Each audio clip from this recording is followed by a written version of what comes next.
Hi Isopod fans, this is Wally Kern with Supreme Gecko with Crystal.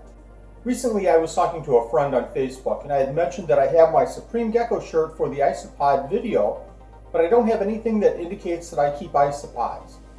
So my friend, being kind enough, sent us a package, and today Crystal's going to open that package. The Isopod vlog.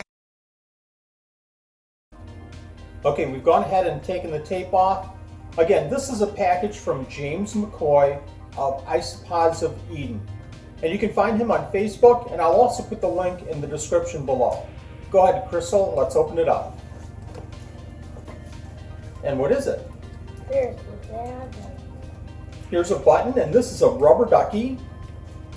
It says, "I'm sorry that my pets are cooler than yours."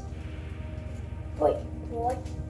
He has a pin of a dairy cow. Your favorite! Does he have Is that it? exciting? This is a magnet, actually. You can put it right on the refrigerator. Can I open it? Okay, let's finish opening here, and then we'll play with these. Man. Another magnet.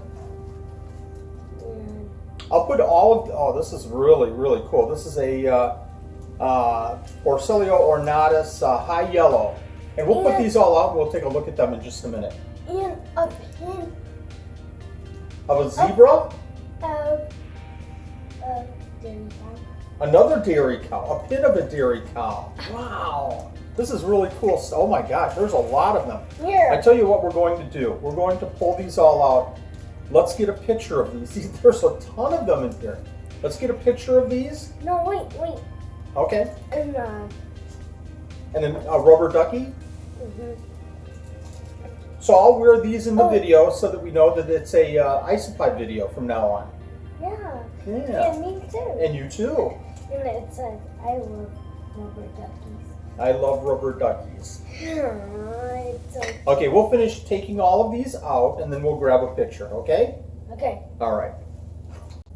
So we've laid out all of these pins and pins on top, buttons on top, and the magnets on the bottom. These are just unbelievably cool. I can't believe how many he sent.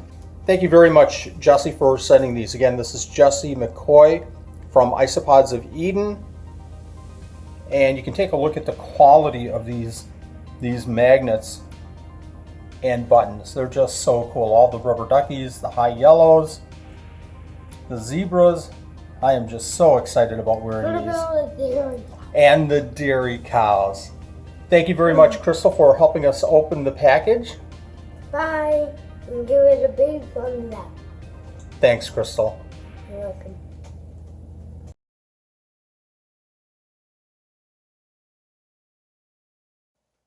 Hello, Isopod fans. This is Wally Kern with Supreme Gecko again, and welcome to another episode of the Isopod vlog. If you remember a few videos ago, I got a very special shipment in of a very, very special Isopod. Let's go ahead and jump in the Wayback Machine and take a trip back to that video. Oh my God. Wait till you see these isopods. Oh my. Again, this was a shipment from Reptilia Exotica. I'm very, very pleased with the shipment, and I'm very pleased to show you what we have this month. So stay tuned and let's take a look. We're going to go ahead and feed these Porcellio species sevilla and take a look at them, and I'm going to explain how we keep them and a couple of special tips and techniques with this animal. In today's feeding, I'm going to make sure that they have plenty of moisture.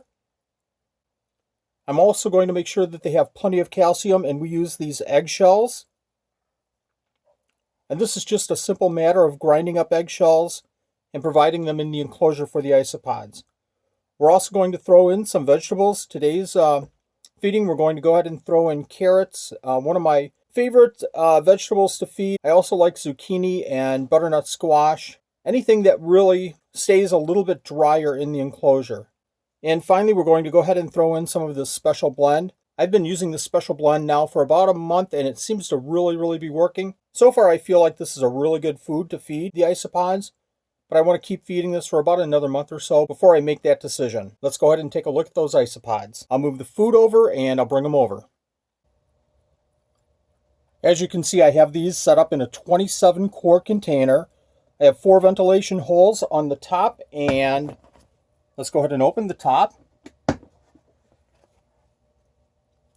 I have 4 ventilation holes also in the enclosure. And in the enclosure, I have the 2 ventilation holes on either end of the container and 2 additional holes here to allow a good airflow through the whole enclosure. Porcellio species sevilla is really one of the more unique looking isopods. It's a bit bigger than most isopods, and to the point it's almost comparable to the size of a Porcellio hoffmannsegii. In fact, many people confuse the Porcellio hoffmannsegii with the Porcellio species sevilla, but from my point of view, the sevilla has a little bit more of a white definition to their skirts. From an enclosure standpoint, I have it set up fairly dry. I like to add a lot of leaves to one end of the enclosure. We have some dead wood included, as you can see. A lot of hiding spaces. I like about a third of the enclosure set up with the moist sphagnum moss, not wet but moist. And a key for me, I think, is that I have a bridge between the dry area and the wet area with these pieces of bark. For the sevilla, I keep the temperatures right around room temperature, which for us is in the mid-70s. Let's go ahead and feed the enclosure, and after that I'll go ahead and overturn some of these bark pieces and we'll take a look at these Porcellio species sevilla. I like to add the eggshells in one specific area of the enclosure, and it looks like they've gone through quite a few, so I'll add just a little bit more. I'll add a couple of pieces of carrot. The enclosure is certainly wet enough, and probably it's a little bit too wet. I'll let this go for a few weeks and not water whatsoever, so that a majority of this enclosure will stay dry. I'd like to see this enclosure actually being wet from this point on about halfway through, being wet, and the rest of the enclosure being a drier substrate. I'm going to go ahead and throw in some of the special blended food. I like to put everything right in the same place every single time. So when I go into these enclosures, I can tell if they're eating or if they're not eating, simply by looking at one spot in the enclosure and making sure that they've eaten their food. When we talk about food, again, I'm supplementing their food, but it's very, very important for all of these isopods to have a good source of hardwood leaves and also dead and decaying wood. As you can see, there's a couple of the sevilla already on the dead wood. A lot of the Spanish isopods, like the Magnificus, sevilla, obviously, hoffmannsegii, ornatus, they like more protein in their diet. So what we'll do is feed this high protein food. We'll mix in some shrimp, and we'll also feed a high protein fish food as well. As I mentioned before, I'm using carrots right now, but my other favorite vegetable foods is zucchini, green pepper, broccoli. I've tried cabbage before, and I really don't see them going through the cabbage as well as they really should be. Anything that's a dry vegetable or stays fairly dry is a really good vegetable to use. We've talked about their care, we've talked about their maintenance, we've talked about their enclosure.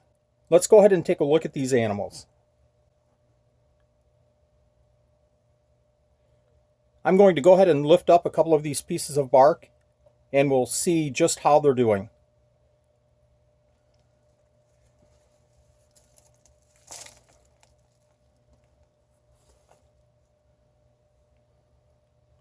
As you can see, there's just a ton of springtails in this enclosure, and that helps keep the mold down, and it just helps the whole enclosure to be more bioactive. Let's check under that other piece of wood.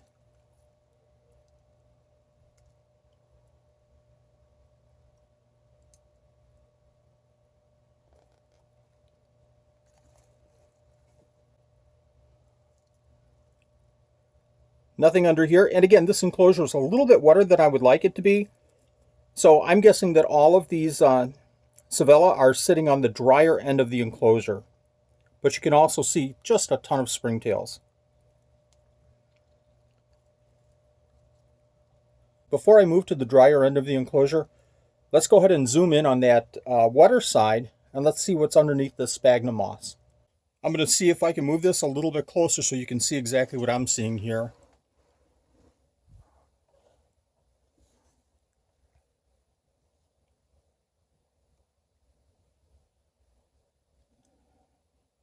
I'll see if I can zoom in just a little bit more to see if we can tell. In the corner here, there's a number of little mancae running around. Let me reposition here.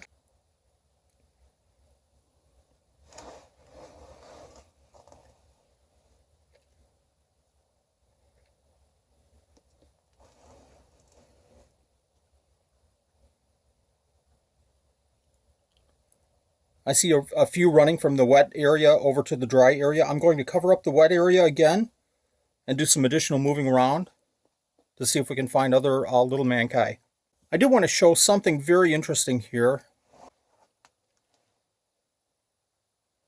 I added the eggshells and I already see one of the sevilla eating off of the eggshells.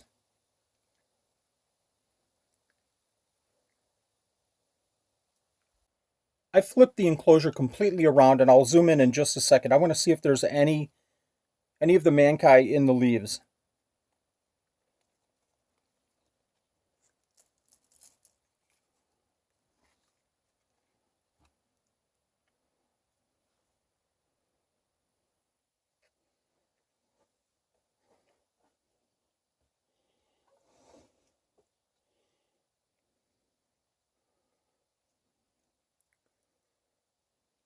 I see a bunch of babies in this little narrow hollow section of this cork bark here.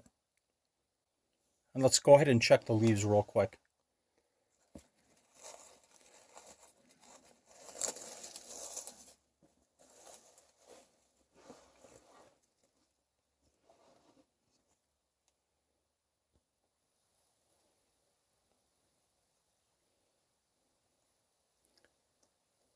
So as you can see, there's just a bunch of babies running around in this enclosure. So the Porcellio species sevilla really enjoying this and are enjoying this environment.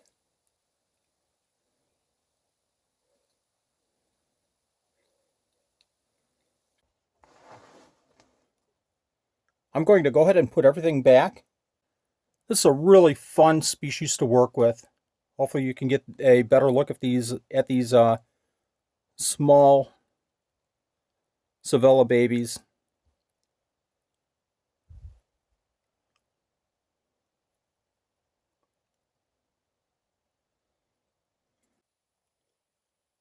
There you have it, Porcellio species sevilla. A really fun, big isopod. If you have any questions whatsoever on this species, go ahead and add to a comment below.